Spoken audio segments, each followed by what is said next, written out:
Bonjour à tous. Le renseignement dans l'esprit collectif est souvent associé à l'espionnage.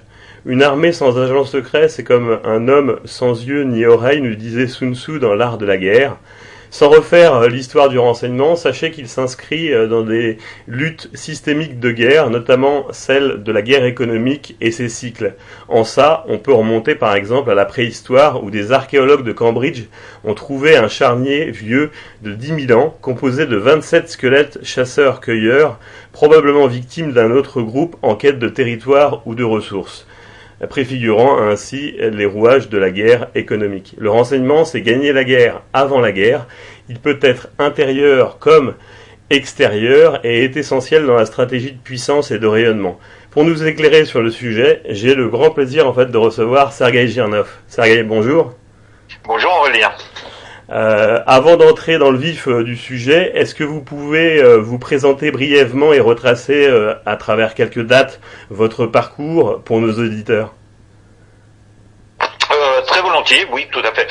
Je m'appelle Sergueï Girnov, je suis russe, comme mon nom l'indique. Je suis né à Moscou en 61. J'ai eu la première formation supérieure tournée vers l'international à l'Institut des relations internationales de Moscou, basé sous l'autorité du ministère des Affaires étrangères de l'Union soviétique. J'ai appris à l'école l'anglais, j'ai appris à l'université le français. Après deux multiples péripéties, je suis entré dans le service d'espionnage du KGB. En 1984, j'ai fait, depuis 1984 jusqu'en 1987, j'ai fait les études dans une université spécialisée qui forment les espions, les agents les officiers de sécurité, les officiers de renseignement, les officiers traitants, oui. Avec une nouvelle langue, l'espagnol. À partir de 1987, j'ai travaillé dans les bureaux du QG, du service d'espionnage extérieur du KGB à Yasenevo, au sud de Moscou. Et à partir de 88, j'ai été sur le terrain et ma dernière mission en France, c'était l'infiltration de l'ENA pour le compte du KGB en 1991. Le KGB a fini d'exister en 1991, en automne. Oui.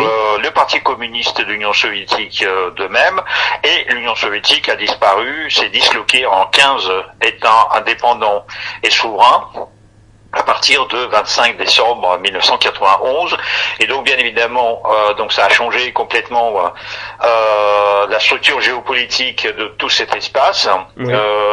Sachant qu'il y a aussi le pacte de Varsovie qui a disparu par la même occasion, et donc tout ça a changé la structure, mais ça n'a pas changé des services spéciaux, parce que les services spéciaux, les services secrets ont continué à exister. Donc sur les cendres du KGB sont nés plusieurs services secrets, dont celui de l'espionnage qui s'appelle maintenant le SVR, le service des renseignements extérieurs de Russie, le FSB qui est redevenu le service de contre-espionnage et de sécurité intérieure de la Russie, donc l'équivalent du KGB. Oui. Et puis après, il y a aussi le service de renseignement militaire, la GRU, la Direction générale du renseignement militaire, qui est basée sous l'autorité de l'état-major des forces armées russes. Donc voilà, tout ça, c'est pour vous dire que ce renseignement, tel un phénix, ne meurt jamais et continue sa vie.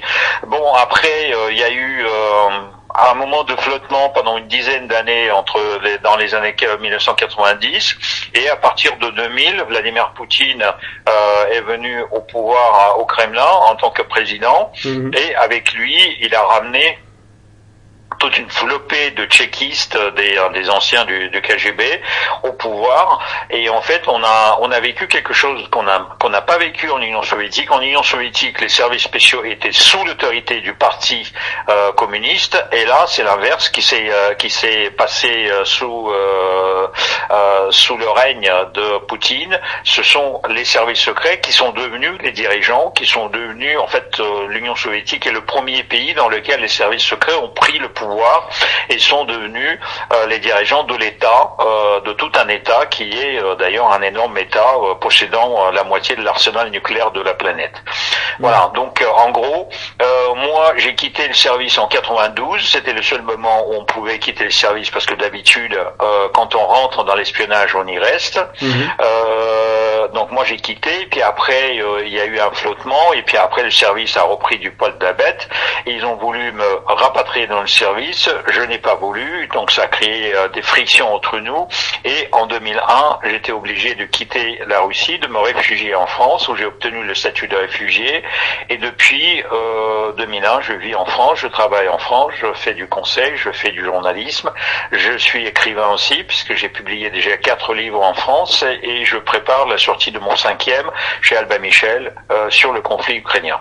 Voilà, en quelques mots, ce que je suis. Eh ben merci, en fait ça fait presque 20, 25 ans, 30 ans en fait d'histoire de l'espionnage résumé en quelques mots. Nous le disions d'ailleurs, on utilise le terme espionnage, mais on le disait en préambule, on associe souvent en fait renseignement et espionnage. Est-ce que vous pourriez apporter vos lumières en fait pour définir ces pratiques que sont... Oui, tout à fait. Déjà, le mot espion, c'est un mot péjoratif, donc c'est un mot du grand public personne n'utilise à l'intérieur des services de renseignement, parce qu'en fait, on parle de services de renseignement, quoi qu'il arrive, du renseignement intérieur ou extérieur. L'espionnage, en Russie, en revanche, en Union soviétique, le mot espionnage et espion sont utilisés dans le sens vraiment très péjoratif, voire même pénal. C'est-à-dire celui qui trahit soit le pays, soit le service pour le compte d'un pays étranger ou d'un service adverse, lui est appelé espion dans le code pénal et donc est puni pour l'espionnage pour le compte d'un État étranger.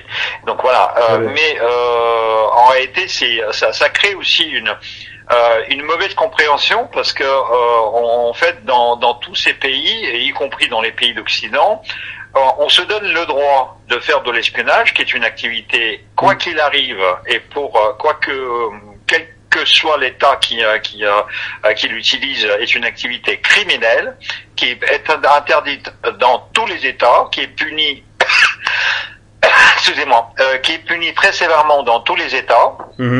Parfois par la peine de mort, mais on se donne le droit de le faire envers les États étrangers et on punit sévèrement tous les États étrangers qui font la même chose pour vous. Et donc il y a une sorte de double vision de la chose, mais on se donne la bonne conscience parce qu'on se dit pour les intérêts de l'État, on peut se permettre de mener des choses criminelles sur le terrain d'un autre État. D'accord. Quand on évoque en fait le renseignement, on se pose aussi la question des pratiques. Les agents de l'ombre utilisent vraisemblablement en fait des méthodes bien distinctes, en fait pas simple de trouver des éléments en fait sur internet là-dessus. J'ai noté toutefois la méthode MICE, dont l'acronyme en fait signifie monnaie, idéologie, compromission et ego. Avec ces 4 leviers, est-ce qu'on peut activer une cible par exemple? Ça vous en êtes déjà servi? Oui, tout à fait. Quand on parle de MICE, en fait, ce sont les bases de recrutement. Ça veut dire que dans tous les États, dans tous les services de renseignement, il faut distinguer les moyens, il faut distinguer les pratiques, les cibles et les bases de recrutement. Puisque on peut obtenir du renseignement par les moyens techniques. À ce moment-là, on enregistre soit les conversations, soit les vidéos. Soit on utilise les satellites pour obtenir du renseignement.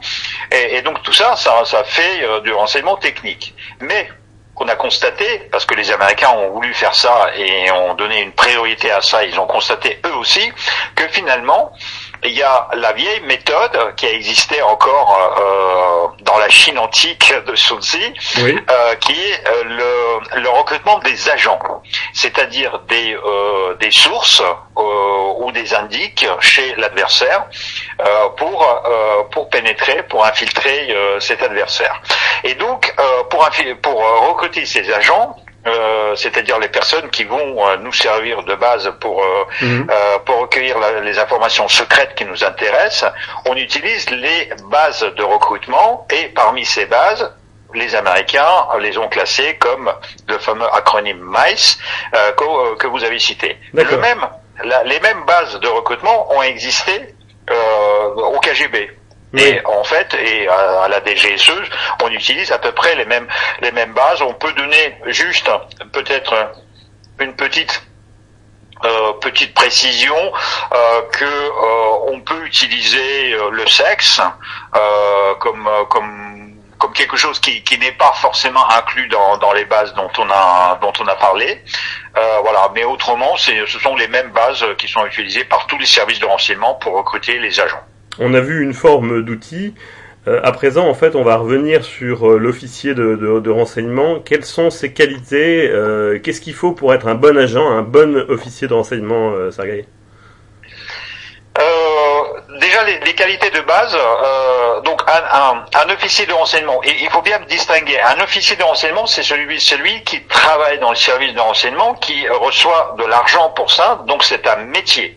Et on parle d'officier de renseignement ou d'officier traitant. Le problème c'est que souvent on utilise la qualification américaine, où eux utilisent le mot agent pour définir ce professionnel.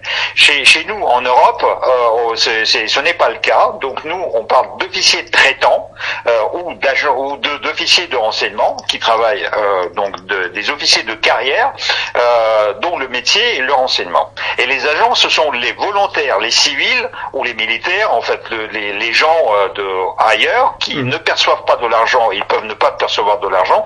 On recrute comme moyen pour nous de pénétration, d'infiltration et de recueil des informations.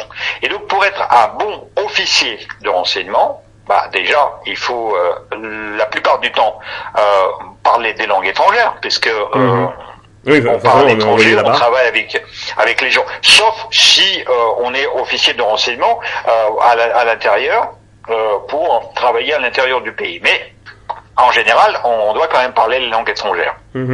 Après, il faut avoir une base, disons, universitaire assez solide. Souvent, les officiers de renseignement sont recrutés après avoir fait les études supérieures dans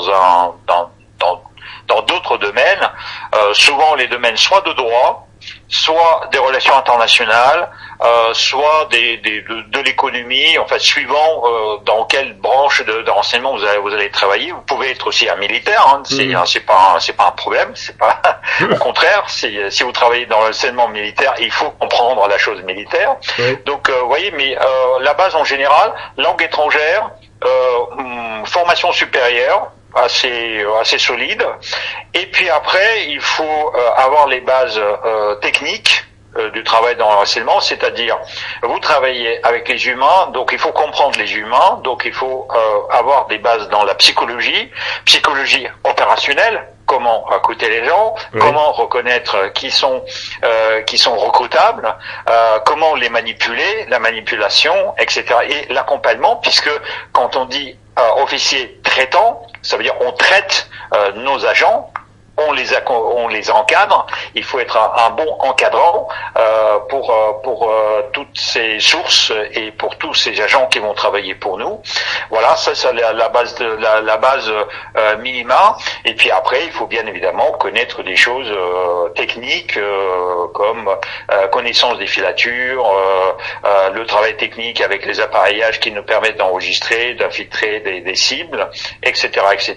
Donc c'est un métier qui était assez complexe et compliqué. D'accord. Bon, on a bien compris en tout cas. La CIA a un bureau à Hollywood. En France, nous, on a le bureau des légendes. Comment vous expliquez qu'en France, en règle générale, on n'aime pas trop les espions, contrairement aux USA? Personne n'aime les espions. Hein. Vous savez, c'est lorsque votre voisin commence à regarder chez vous, lorsque vous prenez votre douche, vous n'êtes pas content. Hein. Donc les espions, c'est.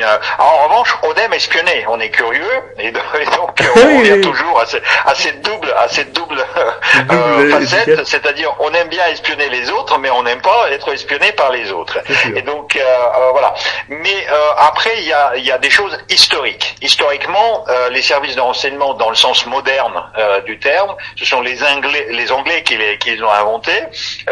Et d'ailleurs, eux, ils utilisent même un mot qui est embelli, parce qu'ils utilisent le mot intelligence, intelligence service. Oui. Et donc déjà, rien qu'au choix du mot, il démontre que cette activité peut être parfaitement correcte, parfaitement servir à quelque chose, même si ce qu'on fait est complètement dégueulasse. Et donc en fait, on parle de gentlemen, du crime ou des bandits gentlemen. Voilà, ce sont les Anglais qui ont inventé ça. Et d'ailleurs, chez les Anglais, vous pouviez avoir même des aristocrates qui faisaient ça. D'ailleurs, en France aussi, hein, dans les, disons, au 18e, 19e siècle, il y avait souvent des aristocrates qui ne s'offusquaient pas à servir dans la chose qui était quand même assez méprisable. On parle. Oui. Et chez les Anglais, vous pouviez parfaitement faire de l'espionnage, faire du renseignement extérieur, et puis après passer dans la politique, devenir ministre, voire même premier ministre, etc., etc. Aux États-Unis, la même chose, un peu moins. Mais la même chose, on a eu quand même directeur de la CIA, George Bush, qui est devenu président des États-Unis.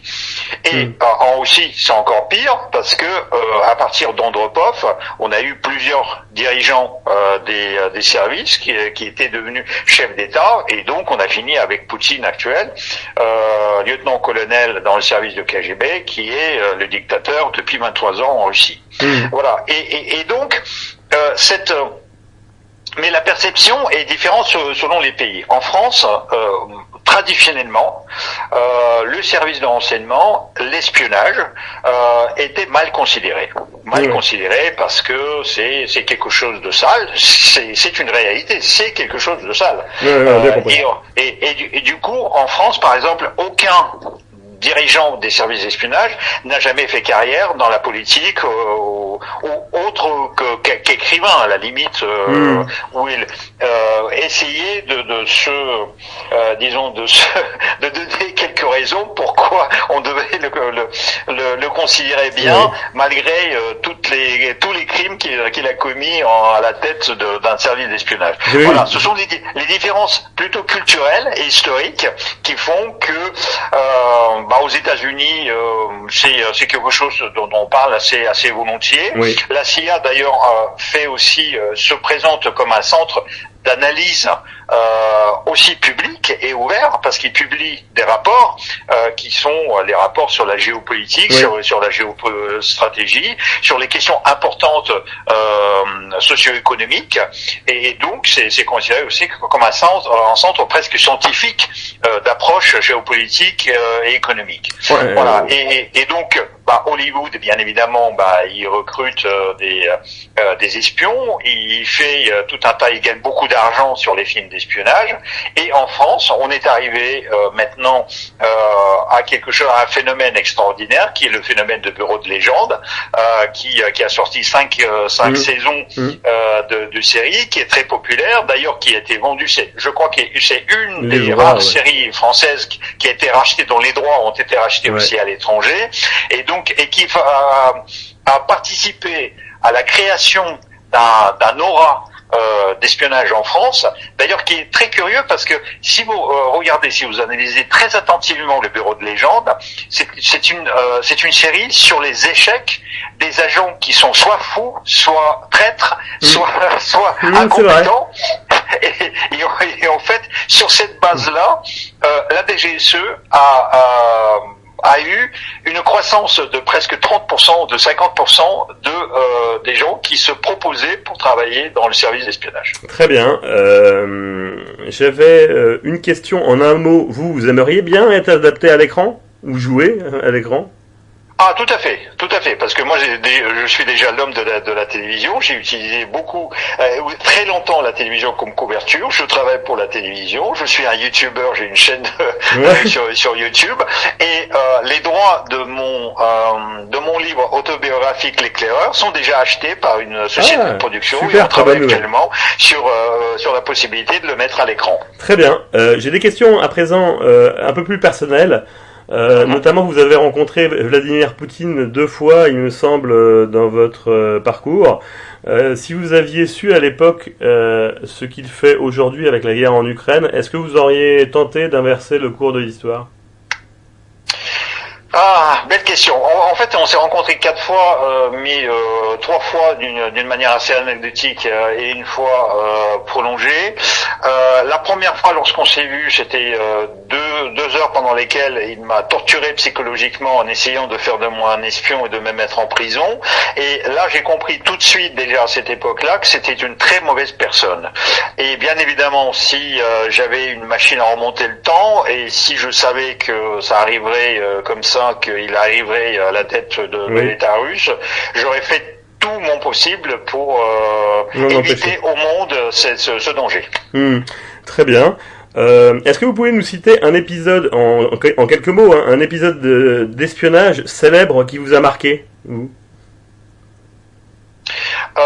L'espionnage qui m'a marqué, c'est ce qu'on appelle les 5 de Cambridge. Ce sont les aristocrates anglais qui ont travaillé pour le service d'espionnage soviétique, enfin NKVD à l'époque et puis après le KGB, parce que j'ai eu l'occasion de rencontrer Kim Philby, qui en faisait partie.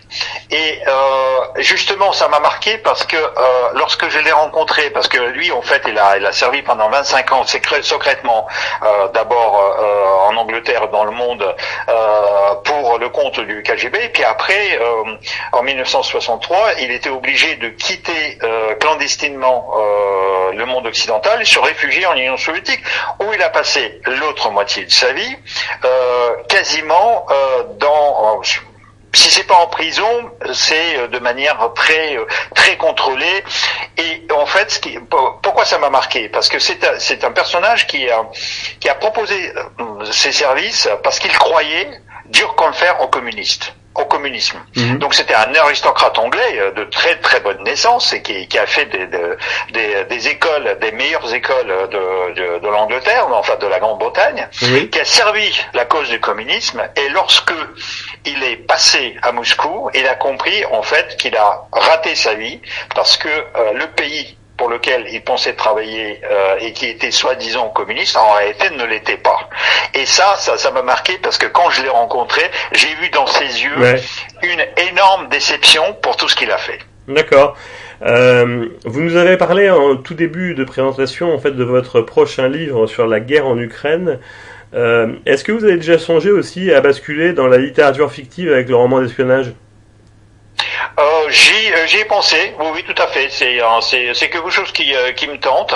Pour le moment, je l'ai pas fait. La seule chose que j'ai faite, c'est que quand j'ai publié mon premier livre pour chasser par le KGB, La naissance d'un espion, j'ai ajouté un tout petit peu de fictif dans ce récit. Et ma biographie, L'éclaireur, que j'ai sortie en 2022 chez Nimrod, je l'ai écrite comme si c'était un roman. Mais même si c'est un documentaire, hein, il n'y a rien d'inventé, mais je me suis amusé déjà à prendre le style d'un roman d'espionnage pour écrire cette biographie. Et donc bien évidemment ça m'intéresse, mais disons que jusqu'à maintenant j'ai encore des choses à raconter dans la vraie vie, à donner mon avis sur les choses actuelles, et donc ça m'empêche un peu à basculer dans le fictif. Votre franc-parler, votre sincérité, est-ce que c'est pas aussi vous vivez peut-être dans le danger, en fait, dangereusement, ou comment vous percevez cette vie maintenant, cette seconde vie en fait que vous avez en France, par exemple? Le franc-parler, c'est ma psychologie, hein, c'est mon caractère. Hein. Disons que j'ai du mal à ne pas dire quelque chose que je pense. connaissances. Ouais. Donc ça, c'est presque un défaut hein, pour l'espionnage. Il fallait, en fait, quand j'étais dans le service, quand même essayer de maîtriser ça, ce que j'ai réussi avec beaucoup de difficultés. D'accord. Et une fois, lorsque j'ai retrouvé la liberté de parole, en fait, c'est au contraire, ça m'a libéré le fait de parler de ces choses dont l'espion, en général, n'a pas le droit de dire quoi que ce soit et doit rester muet toute sa vie. Donc moi, je me venge un tout petit peu pour tous ces espions qui eux, ne peuvent pas parler. Donc du coup, je parle pour toute la coopération qui en souffre. Vous êtes un officier de renseignement de l'ancien temps maintenant, en fait, et quelque part, vous êtes versé encore dans l'espionnage à travers les livres, bientôt les projets de films et autres. Est-ce que tourner la page, c'est difficile Tourner la page, c'est assez difficile, effectivement. Enfin, c'est difficile si vous aimez le métier ou même le mode de vie, parce qu'en fait, moi, je dis que l'espionnage c'est plutôt un mode de vie plutôt qu'un métier, parce que vous appartenez, c'est comme la pelletrise, hein. Vous savez, vous rentrez dans les ordres et vous êtes 24 heures sur 24 un espion. Vous pouvez pas être un espion de 9h du matin à 17h le soir. Et donc, c'est difficile parce que en fait, un espion, quand il quitte l'espionnage, il doit garder le secret le restant de sa vie, et garder le secret, c'est très très difficile. Donc pour moi, c'est la possibilité de raconter tout ça, c'est aussi une sorte d'exorcisme, de me libérer de ce poids. Oui, tout à fait. Ouais. Très bien. On approche en fait de la fin. Je vais vous laisser quelques mots en fait pour dire ce que vous avez à dire en fait sur tous les sujets que vous souhaitez. En fait, en tout cas, je vous laisse le mot de la fin. Puisqu'on parle de l'espionnage, je dirais que le mot de la fin, le KGB, qui était le service de sécurité pour garder le régime soviétique, a raté sa mission principale, c'est-à-dire de défendre ce pays et ce régime, et ce pays et ce régime ont disparu. Et ça, c'est quelque chose qui est très symbolique, parce que avec le changement du monde, avec le monde interconnecté, finalement, on constate que le métier de l'espionnage, c'est le plus vieux ou un des plus vieux métiers du monde, mais c'est un métier qui devient complètement inutile dans le sens professionnel du terme, parce que n'importe qui, avec son smartphone, peut devenir un espion, et donc les espions, normalement, ne devraient plus exister. Très bien. Eh bien, merci Sergueï pour votre disponibilité. Merci beaucoup. Ma chronique, quant à moi, s'achève, et je vous retrouve prochainement pour un second volet consacré aux univers de la sécurité. Merci Sergueï. Merci à vous.